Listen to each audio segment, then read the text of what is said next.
Hello bachcho, let's read the question. So the question says find the acute angle between the following planes 2x minus y plus z is equal to 5 and x plus y plus 2z is equal to 7. So the key concept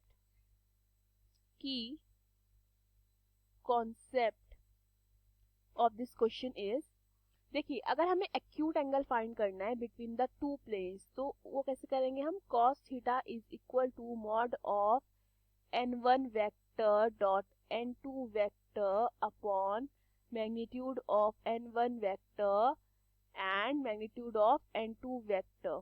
okay, so अब यहाँ पे क्या है, यहाँ पे हमारा अगर हमारे n1 vector and n2 vector are perpendicular to planes है, ठीक है.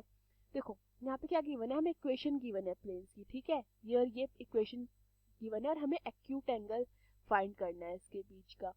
सो जो हमारा n1 वेक्टर है एंड n2 वेक्टर है वो हो जाता है are normal to planes P1 and P2. Okay, और यहाँ पे क्वेश्चन में मुझे प्लेन्स की जो इक्वेशन गिवन है वो कार्टेशियन फॉर्म में गिवन है, ठीक है. प्लेन 1 की इक्वेशन क्या गिवन है, 2x minus Y plus Z is equal to 5. Okay, Cartesian form में गिवन है. तो अगर मैं यहाँ पे कोफिशिएंट लिखती हूँ 2 का, x का तो वो कितना है 2, y का लिखती हूँ तो -1 और z का लिखती हूँ तो 1, ठीक है.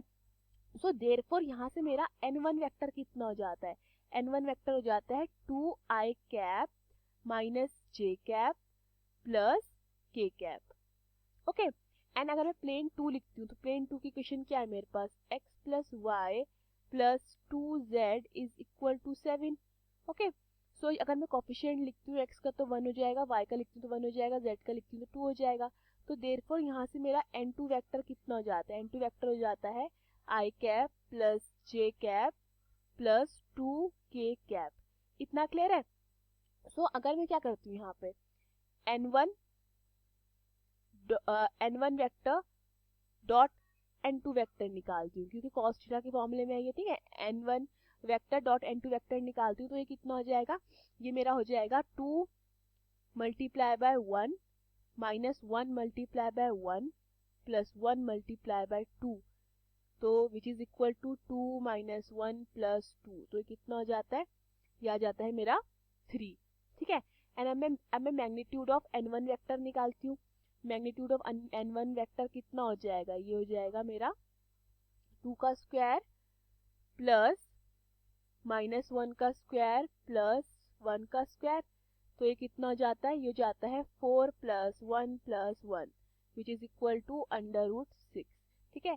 एंड मैं मैग्नीट्यूड ऑफ n2 वेक्टर निकालती हूँ तो ये कितना हो जाएगा, अंडर रूट ऑफ 1 का स्क्वायर प्लस 1 का स्क्वायर प्लस 2 का square which is again equal to 6, ठीक है. सो देयरफॉर मेरा cos थीटा कितना हो जाता है, cos theta is equal to magnitude of mod of 3 upon under root 6 multiply by under root 6 which is equal to 3 upon 6. तो काटने में कितना आ जाएगा, 1 अपॉन 2, ठीक है. तो मेरा cos थीटा कितना आ रहा है, cos theta is equal to 1 upon 2. So cos theta की वैल्यू 1 अपॉन 2 कब होती है, cos 60 डिग्री जो होता है हमारा वो क्या होता है 1 अपॉन 2, और cos 60 डिग्री को मैं क्या लिख सकती हूँ, पाई बाय 3, ठीक है, cos पाई बाय 3. तो ये मेरा क्या आ जाता है, cos theta is equal to cos pi by 3.